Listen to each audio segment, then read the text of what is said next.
میں آخری ایک حدیث بڑی اہم، اس پر اپنی گفتگو ختم کرنا چاہتا ہوں۔ طویل مضمون ہے،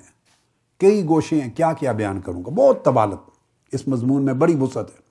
حضرت انس بن مالک، چونکہ میں نے کہا تھا کہ آج میں ان کی سٹیٹمنٹ سے شروع کر رہا ہوں، انہی کی سٹیٹمنٹ پہ ختم کر رہا ہوں۔ درمیان میں کچھ صحابہ کرام کی روایات سے احادیث اور بھی بیان کی۔ حضرت انس بن مالک رضی اللہ تعالیٰ عنہ ہی روایت کرتے ہیں کہ آقا علیہ السلام نے فرمایا خود، ان النبی صلی اللہ علیہ وسلم قال انی لادخل فی الصلاۃ وانا ارید اطالتها۔ آپ نے فرمایا فاسمع بکاء الصبی فاتجوز فی صلاتی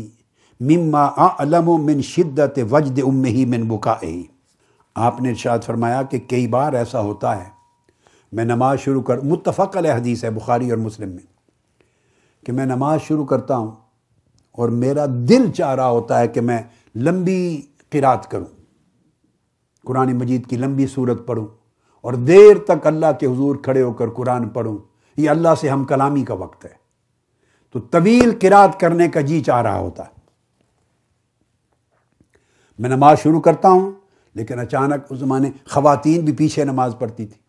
اور چھوٹے بچے بھی ہوتے تھے، ان کو آ کے مسجد میں پیچھے کسی کونے میں بٹھا دیتی تھی۔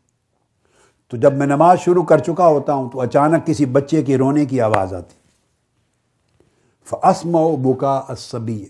مسجد کے کونے سے کسی بچے کے رونے کی آواز آتی، تو میں اپنا ارادہ ترک کر دیتا ہوں اور نماز کو مختصر کر کے ختم کر دیتا ہوں، طویل قرات قرآن چھوڑ دیتا ہوں، مختصر کر کے جلدی ختم کر دیتا ہوں۔ کیوں؟ کہ بچے کا رونا میں محسوس کرتا ہوں اس کی ماں کے دل پر کیا بیت رہا ہوگا، بچے کے رونے سے اس کی ماں کے اندر جذبات کیا ہوں گے، اس کے دل پر کتنی مشکل ہوگی، وہ بچے کے لیے پریشان ہوگی۔ نہ بچے کا رونا برداشت کر سکتا ہوں، نہ اس کی ماں کی پریشانی اس بچے کے رونے پر، سو میں نماز کو مختصر کر دیتا ہوں تاکہ ماں اپنے بیٹے کو اٹھا لے۔ اب آپ اندازہ کر لیں، اور دوسری حدیث میں، وہ بھی صحیح بخاری اور ابو داؤد میں، اس میں الفاظ ہیں فَأَتَجَوَّزُ فِي صَلَاتِي كَرَاهِيَّةَ أَنْ أَشُقَّ عَلَىٰ أُمِّهِ،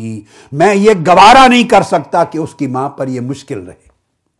بچے کا رونا سن سن کر اس کی ماں مشکل میں رہے اس وقت تک جب تک نماز ختم نہیں ہوتی، میں اتنی دیر کی مشکل برداشت نہیں کر سکتا، میں نماز کو مختصر کر کے ختم کر دیتا ہوں۔ یہ کلائمیکس ہے آقا علیہ الصلوۃ والسلام کا،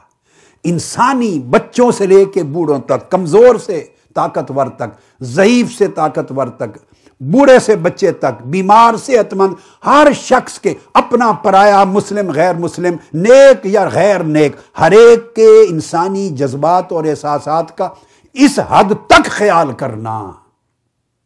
یہ آقا علیہ السلام کا کہ اخلاق اور آپ کی شفقت اور آپ کی عظمت کی کمال ہے، نقطہ کمال۔ حضرت ابو ہریرہ رضی اللہ تعالیٰ عنہ سے مروی ہے، جس حدیث پہ ختم کر رہا ہوں بات۔ آپ نے فرمایا کہ حضور علیہ الصلوۃ والسلام نے صحابہ کرام کو حکم دیا، ایک مسجد کے امام کو بھی حکم دیا، مگر عموماً سب صحابہ کو حکم دیا۔ فرمایا اذا اما احدکم للناس فلیخفف، تم میں سے کوئی شخص اگر امام بنے کسی مسجد میں یا کسی جگہ، مسجد کی امامت کرائے، لوگوں کو جماعت پڑھائے، جماعت کے ساتھ امامت کرائے، فلیخفف، تو مختصر پڑھائے، قرات مختصر کرے۔ فإن فيهم الصغير والكبير والضعيف والمريض، اس لیے کہ تمہیں خیال ہونا چاہیے کہ آپ کے پیچھے بچے بھی کھڑے ہوئے ہو سکتے ہیں، اور کبیر بوڑھے بھی ہو سکتے ہیں، اور ضعیف بھی ہو سکتے ہیں، اور مریض بھی ہو سکتے ہیں، ان کو تکلیف ہوگی، ان کی تکلیف کا احساس کریں۔ نماز امامت اگر کرا رہے ہیں تو ان پیچھے کھڑے ہوئے لوگوں کے بچے، بوڑھے، کمزور، ضعیف، بیمار، ان کے خیال کرتے ہوئے نماز کو مختصر پڑھایا کریں۔ فَإِذَا صَلَّى وَحْدَهُ، اگر اکیلے پڑھیں، فَلْيُصَلِّ كَيْفَ شَاءَ، پھر آپ کی طبیعت چاہے جتنی لمبی قرات کریں، آپ آزاد ہیں۔ مگر جب اور لوگوں کو امامت کرا رہے ہوں تو وہ غریب اس طرح نہ ہو کہ پریشان کھڑے ہیں، نہ نماز چھوڑ کے جانے کے اور نہ نماز ختم ہونے کی، نہیں، ان کے احساس میں مختصر کریں۔ آقا علیہ الصلوۃ والسلام نے ایک معیار عطا فرما دیا اپنی سیرت طیبہ کے ذریعے، دین کا، اخلاق کا، برتاؤ کا، اسوا کا، لوگوں کے ساتھ بیہیویئر اور کنڈکٹ کا ایک معیار عطا کر دیا۔ اور اس میں جو مرکزی پیوٹل پوائنٹ ہے، مرکزی نقطہ، وہ انسانیت کو رکھا ہے، ہیومینٹی، انسانیت کو رکھا ہے،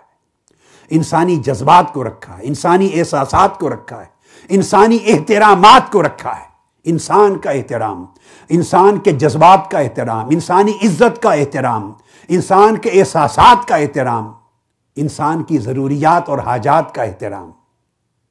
انسان کی سوسائٹی میں جو اس کے امیج ہے اس کا احترام۔ اگر ہم اس ایک نقطے کو آج سمجھ لیں اور اس کو اپنی زندگیوں میں داخل کریں تو میں سمجھتا ہوں کہ ہمارے اخلاق کا 75% حصہ سنور جائے گا اور ہماری زندگیوں میں خیر پیدا ہو جائے گی۔ اور چونکہ کئی مشائخ کے سجادہ نشینان، کئی سلاسل کے مشائخ، خلفاء اور پیران طریقت اور بزرگان دین بھی حاضر ہیں اور علماء کرام، یاد رکھ لیں آقا علیہ السلام کی سیرت طیبہ کا جو یہی نقطہ تھا،